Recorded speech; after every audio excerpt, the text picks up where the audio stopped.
So, picture this. You're broke. Not like I can't buy that new phone broke. I mean real deep. My stomach is growling and I have $3 to my name broke. That was Mia's reality. She was a waitress at a small family-run diner on the edge of town. It wasn't glamorous, but it paid the bills mostly. She lived in a tiny apartment with a leaky faucet and a landlord who didn't care about anything except getting his rent. Money on the first of every single month. Mia was the kind of person who always said yes. Yes to extra shifts. Yes to covering for coworkers who just didn't show up. Yes to putting a smile on her face even when her feet were killing her and her bank account was screaming for mercy. She had this belief, this deep down feeling that if she just worked hard enough, things would eventually turn around. She thought that life was like a game of poker, and if she just kept playing her cards right, she'd eventually get a winning hand. But the thing about poker is, sometimes the deck is just stacked against you, and for Mia, it felt like she was always getting dealt a lousy hand. Then came the day that changed everything. It was a Tuesday, which is already a bad day for most people. But for Mia, it was the worst Tuesday of her life. Her boss, a guy named Mr. Henderson, who looked like he ate lemons for breakfast every single day, called her into his office. The back office smelled like stale coffee and burnt toast. It was small and cramped, and the walls were covered in old, faded photos of the diner from the 80s. Mr. Henderson sat behind his clunky metal desk. He didn't even look up at her when she walked in. He just pushed a piece of paper toward her and grunted.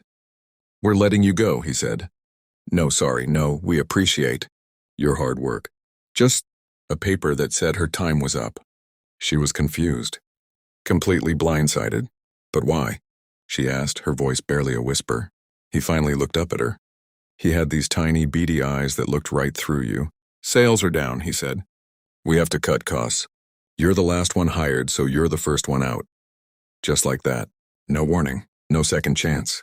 The old man in the corner of the diner, the one who always drank the same cup of coffee for hours, watched the whole thing happen.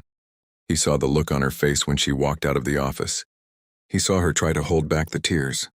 He saw her gather her things and walk out the door, her shoulders slumped and her head hanging low. Now this old man, his name was Arthur. He was a regular at the diner. He came in every single day, ordered the same black coffee and a slice of pie, and sat in the same booth by the window. To most people, he was just another lonely old guy passing the time. But Arthur was different. Arthur had a secret. He was a retired tech millionaire. He had more money than he knew what to do with, but he was lonely. His wife had passed away a few years ago, and his kids were always too busy to visit. He didn't want their money. He just wanted someone to talk to. He wanted to see some real, genuine human kindness. He was tired of fake smiles and people who only cared about what they could get from him.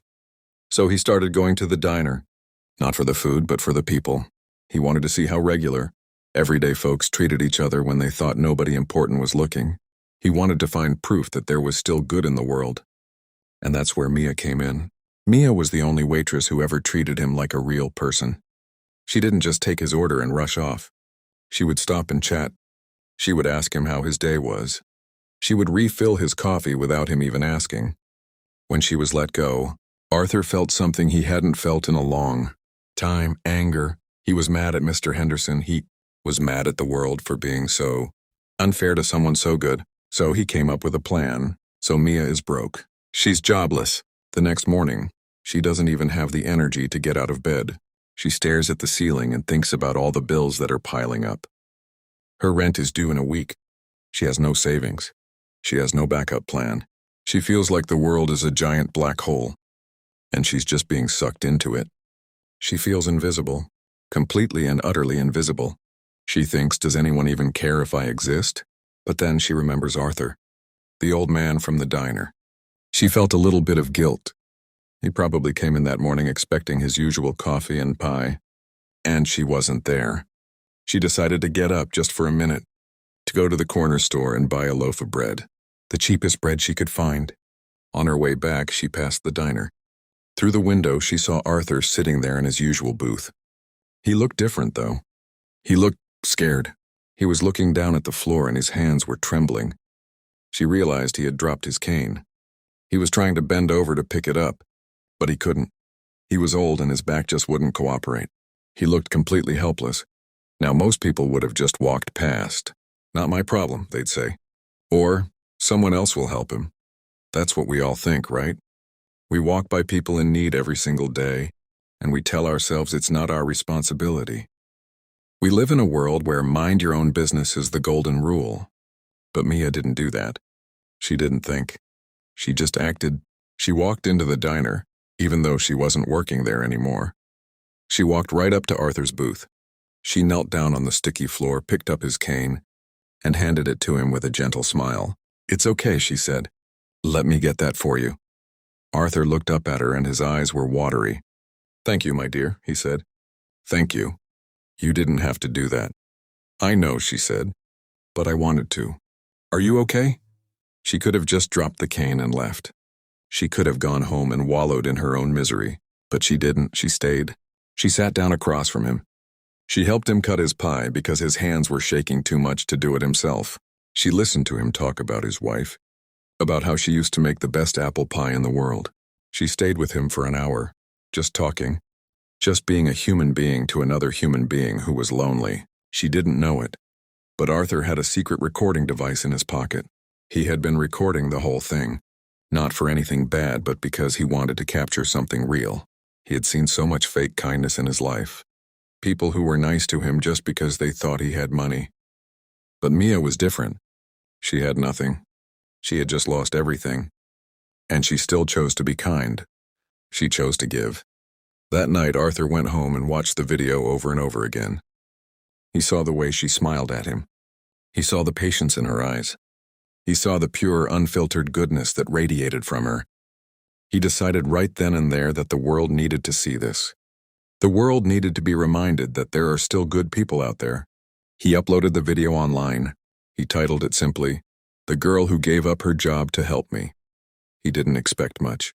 He just thought it was a sweet video. But the internet, man. The internet is a wild place.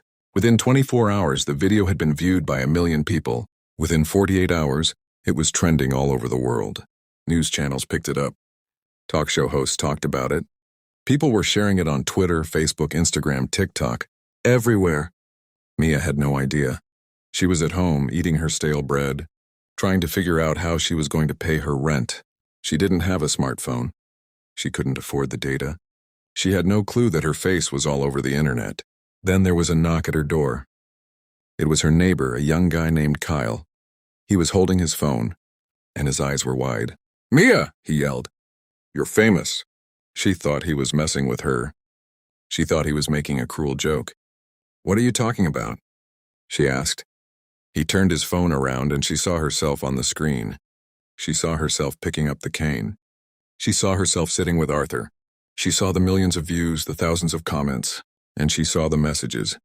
Messages from people who were moved by her story. People who said she restored their faith in humanity. People who were inspired to be kinder themselves. And messages from people who wanted to help her. People who offered her a job. People who offered to pay her rent. People who just wanted to send her money because they were so touched by her simple act of kindness. One of the messages was from a small business owner who owned a chain of cafes. He saw the video and he said, "I don't care if you have experience. I care about your character. The job is yours if you want it." Another message was from a charity organization.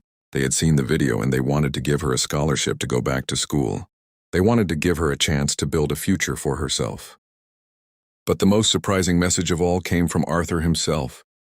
He sent her a long email explaining who he really was. He told her he was a retired tech millionaire. He explained that he had been testing her and she had passed with flying colors.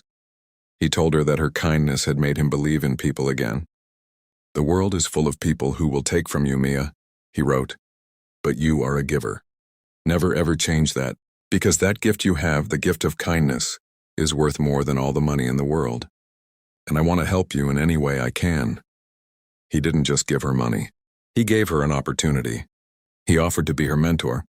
He offered to teach her about business and investing. He gave her the tools she needed to build her own empire, all because she stopped to help a strange old man pick up his cane. So what happened to Mia? Did she get the job at the cafe? Did she get the scholarship? Yes, she did. But more importantly, she learned a valuable lesson. She learned that your circumstances don't define you. Your character does. She learned that you can lose everything, your money, your job, your apartment, but you can never lose your humanity. It's a crazy world we live in. We're constantly told to look out for number one. We're taught to be suspicious of strangers. We're told that nice guys finish last. But Mia's story proves that's just not true.